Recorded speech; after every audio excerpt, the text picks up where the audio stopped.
महाराष्ट्रातील सर्व विद्यार्थ्यांचं CST लॉन्चपॅडच्या यूट्यूब चॅनलमध्ये पुन्हा एकदा मनापासून स्वागत करतो. आजचे आपलं सेशन जे विद्यार्थ्यांचा ITI झालेला आहे तेही इलेक्ट्रिशियन ट्रेडमध्ये त्यांच्याकरता खास अप्रेंटिसशिपची वॅकन्सी निघालेली आहे, तेही महापारेषणमध्ये, जे की डिमांडिंग असते.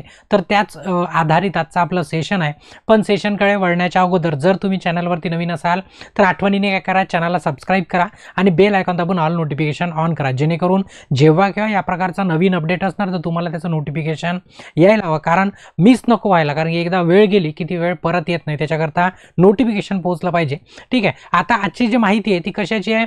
महापारेषण अप्रेंटिसशिप, तेही ITI झालेल्या विद्यार्थ्यांकरता कुठची आहे तर त्याचं लोकेशन आहे विभाग 2 पुणे. ठीक आहे. ही सर्व आपण डिटेल जी माहिती आहे ती सांगणार पण आहे आणि ती ऑलरेडी आपण आपल्या टेलिग्राम चॅनलवरती आणि व्हॉट्सअप चॅनलवरती टाकून ठेवलेली आहे. म्हणून काय करायचं, याच्यासोबतच याच्या व्यतिरिक्त CST लॉन्चपॅडचं आपलं टेलिग्राम पण चॅनल आहे, व्हॉट्सअपचं पण चॅनल आहे, सर्व त्याच नावाने आहे, ॲप पण त्याच नावाने आहे. तर याला आठवणीने जॉईन करायचं. कारण बऱ्याचदा काय होतं की प्रत्येक मेसेज करता किंवा प्रत्येक माहिती करता व्हिडिओ बनवणं शक्य नसतं. त्या सर्व माहिती मग टेलिग्राम आणि व्हॉट्सअपवर आपण त्या देत असतो. ठीक आहे. आता आपला जो विषय आहे तो विषय आहे महाराष्ट्र राज्य विद्युत पारेषण कंपनी मर्यादित. आणि तुम्हाला याच्यापूर्वी सांगितलं हे डिमांडिंग का बरं आहे पारेषण, की या पारेषणमध्ये जर तुम्ही अप्रेंटिसशिप केली तर आपल्या ज्या तीनही कंपन्या आहे म्हणजे पारेषण, वितरण, निर्मिती, तीनही ठिकाणी ती अप्रेंटिसशिप कामी येते. म्हणून जास्तीत जास्त विद्यार्थी याच्याकडे वळत असतात. बरोबर आहे. तर आता हे कुठची आहे नेमकी, तर बघा विभाग 2 पुणे. आणि बघा या बॉक्समध्ये जो ॲड्रेस पत्ता दिलेला आहे ना तो बरोबर तुम्ही काय करा, नोंद घेऊन ठेवा, कारण याचं तुम्हाला समोर काम पडणार आहे. सर्व दिलेलं आहे, पत्ता वगैरे, नंबर पण दिलाय, काय अडलं त्याच्यावर तुम्ही कॉन्टॅक्ट करून माहिती घेऊ शकता. ठीक आहे. आता हे पत्र होतं आपलं 13 ऑक्टोबरचं. कधीचं होतं? 13 ऑक्टोबरचं. ठीक आहे. आता काय, शिकाऊ उमेदवारी भरती कधीची आहे ती? 2025 आणि 26 करिता. 2025 आणि 26 करता. आता कोणासाठी आहे ती? आहे इलेक्ट्रिशियनच्या विद्यार्थ्यांसाठी खास. ज्या विद्यार्थ्यांचं इलेक्ट्रिशियन उत्तीर्ण आहे, म्हणजे ITI करत आहे ते नाही, उत्तीर्ण आहे त्यांच्याकरता. आता जर तुम्ही इलेक्ट्रिशियनचे असो किंवा आता वायरमनसाठी तर जागा नाही आहे, इलेक्ट्रिशियनच्याच जागा आहे पारेषणमध्ये. जर तुम्ही इलेक्ट्रिशियनचे असाल किंवा वायरमनचे असाल किंवा तुमचे मित्र असणार आणि ज्यांना स्पर्धा परीक्षेची जर तयारी करायची असणार तर आपल्या ॲपवरती इलेक्ट्रिशियन आणि वायरमनच्या विद्यार्थ्यांसाठी थेरीचा मास्टर कोर्स आहे. तर याची अधिक माहिती, म्हणजे इच्छुक असाल अभ्यास करण्यास तर तुम्ही याची अधिक माहिती या इन्स्टिट्यूटच्या नंबरवरनं पण घेऊ शकता किंवा ॲप डाउनलोड करून पण घेऊ शकता. तर हे सर्व का बरं सांगितलं आजच्या सेशनमध्ये, तर याच्यासाठी की आता तुम्हाला माहीत आहे समोर दिवाळी आहे. तर दिवाळी करता आपल्या ॲपवरती मेगा ऑफर आहे, जो वर्षभरातला सर्वात मोठा ऑफर असतो. तर तो 18 तारखेपासून 23 म्हणजे 18 ते 23 ऑक्टोबरपर्यंत आहे.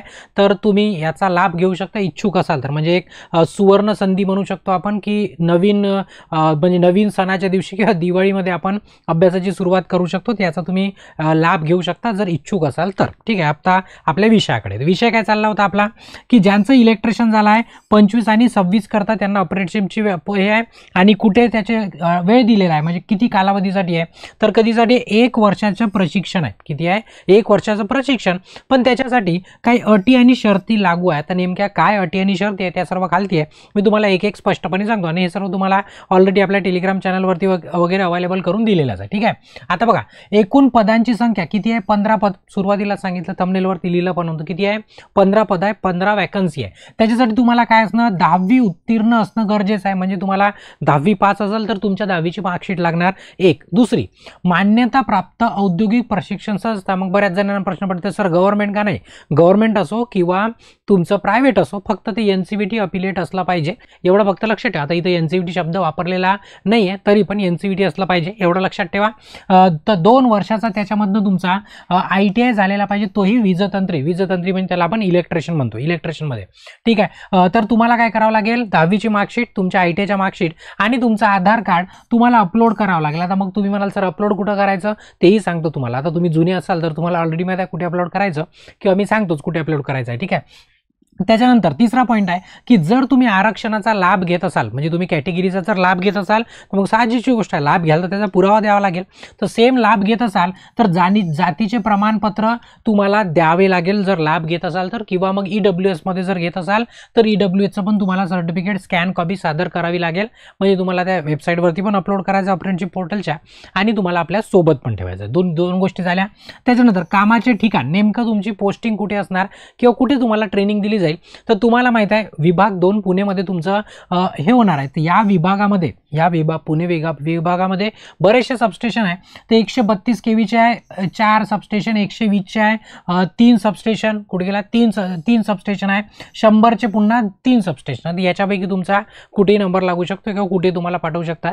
एवढ्या ठिकाणावरती तुमची पोस्टिंग राहील किंवा तुमची ट्रेनिंग राहील. ठीक आहे. समोर वयोमर्यादा जनरली तुम्हाला माहिती आहे 18 ते 30 वर्ष नॉर्मली असतंच, याच्यामध्ये काही शंका नाही आहे. पण जर तुम्ही मागासवर्गीय किंवा कॅटेगरीमध्ये येत असाल तर तुम्हाला 5 वर्ष काय शिथिल आहे, म्हणजे 5 वर्ष तुम्हाला प्लस, म्हणजे तुम्ही 35 वर्षापर्यंत अप्लाय करू शकता.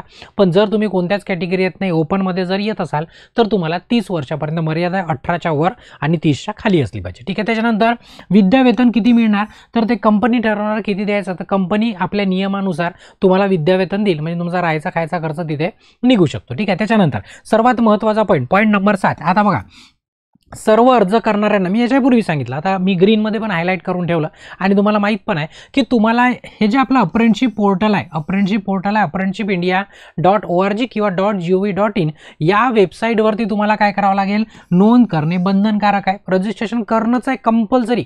मी सांगितलंच की हे वॅकन्सी असून आहेत, पुन्हा कुठली तुम्हाला अप्रेंटिसशिपचं रजिस्ट्रेशन करणं मस्ट आहे, ते करून ठेवून द्यायचं.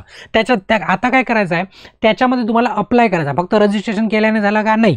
आता तुम्हाला इथे जर जायचं असेल तर तुम्हाला इथे अप्लाय करावं लागेल. कधी, 14 ऑक्टोबर ते 24 ऑक्टोबर 2025. म्हणजे बघा, लक्षात घ्या, सर्वात महत्त्वाची तारीख आहे 14 ऑक्टोबर ते 24 ऑक्टोबर या दरम्यान तुम्हाला अप्लाय करावं लागेल. मग सर अप्लाय कसं करायचं तेही सांगतो तुम्हाला. अपॉर्च्युनिटी टॅबमध्ये जायचं आहे, कसं जायचं तेही सांगतो तुम्हाला.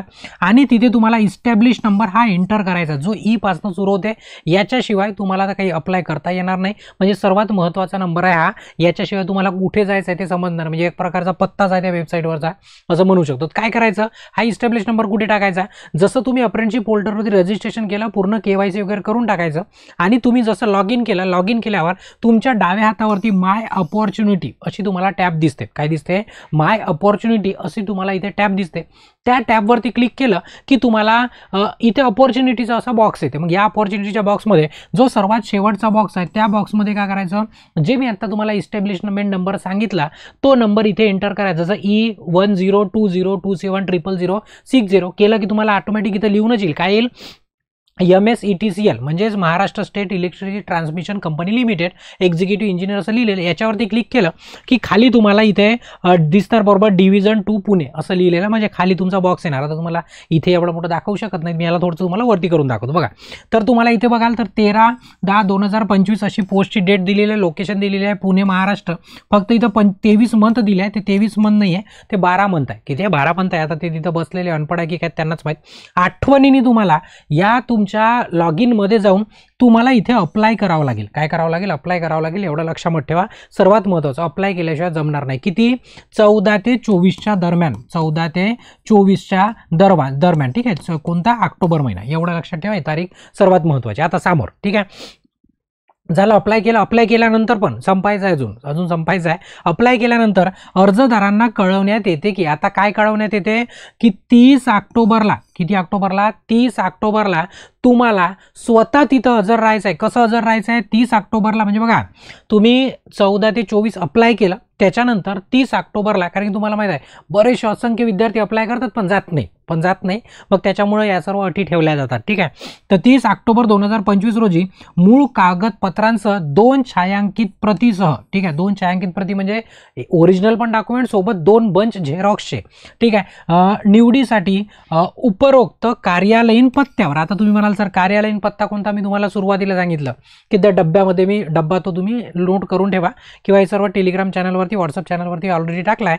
त्या पत्त्यावरती तुम्हाला जायचं आहे. कधी, सकाळी 11 वाजता. किती तारखेला, 30 ऑक्टोबरला. पटलं, म्हणजे सर्व केल्यानंतर 30ला स्वतः तिथे हजर राहायचं आहे. जर तुम्ही उपस्थित राहाल तर तुमचं लिस्टमध्ये नाव राहण्याचा चान्सेस असतो. ठीक आहे. त्याच्यानंतर सदर, आता बघा महत्त्वाचा पॉईंट आहे 9 नंबरचा, की इथे काय म्हटलं आहे, सदर प्रक्रियेमध्ये पुणे जिल्ह्यामधील उमेदवारांना प्राधान्य दिले जाईल. ठीक आहे, प्राधान्य दिले जाईल. म्हणजे बघा, असं नाही म्हटलं आहे की बाकीच्यांनी भरूच नका, पण त्यांनी म्हटलं आहे की जर पुण्याचे विद्यार्थी असले तर त्यांना प्राधान्य देईन. त्याचं कारण तुम्हाला याच्यापूर्वी सांगितलं की मुलांचा लिस्टमध्ये नाव येतं असतं, दूरदूरचे असतात पण ते जात नाही, त्याच्यामुळे या सर्व अटी टाकलेल्या असतात. पण तुम्ही तिथे माहिती घेऊ शकता की बाहेरून येऊ शकतो की नाही येऊ शकत. ठीक आहे, तर पुण्याच्या विद्यार्थ्यांना खास प्राधान्य दिले जाईल. समोर महत्त्वाचं, पुन्हा महत्त्वाचा आणि IMP, जर तुम्ही तिथे जात असाल किंवा अप्रेंटिसशिप करत असाल तर सर्वात महत्त्वाची अट आहे की तुमचं तंत्रनिकेतन किंवा अभियांत्रिकी महाविद्यालयामध्ये म्हणजेच काय डिप्लोमा किंवा डिग्री इंजिनिअरिंग करिता तुमचा प्रवेश घेतलेला नसावा. नाही तर तुम्ही म्हणाल की सर मी इकडे अप्रेंटिसशिप करतो आणि तिकडे मी ITI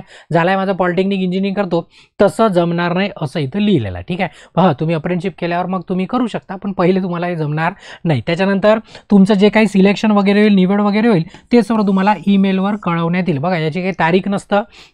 बऱ्याचदा विद्यार्थी फोन करून विचारतात की सर कधी लिस्ट लागणार, मॅडम कधी लिस्ट लागणार, पण ते लिस्टची तारीख दिलेली नसते. त्यांचं मन झालं त्या दिवशी लिस्ट लागते, तुम्हाला मेल येते, मेल आला की तुम्हाला माहीतच होऊन जाते. ठीक आहे, तर हे सर्व माहिती होती, जेवढी गरजेची होती ते सर्व तुम्हाला इम्पॉर्टंट पण मी समजून सांगितले आणि पुन्हा तुम्ही एकदा वाचू पण शकता. तर ठीक आहे, ही माहिती होती महापारेषण अप्रेंटिसशिप ITI झालेल्या इलेक्ट्रिशियनच्या विद्यार्थ्यांकरता. एकूण पोस्ट होत्या 15 आणि लोकेशन आहे तुमचं विभाग 2 पुणे. ठीक आहे, आता जर तुम्हाला व्हिडिओ आवडला असेल तर आठवणीने काय करायचं, व्हिडिओला लाईक करायचं, तुमच्या मित्रांपर्यंत आवर्जून शेअर करा आणि अजूनपर्यंत जर तुम्ही चॅनलला सबस्क्राईब नसेल केलं तर आठवणीने करा, चॅनलला सबस्क्राईब पण करा. इथे या सेशनला थांबवतो आणि ब्रेक घेतो. धन्यवाद.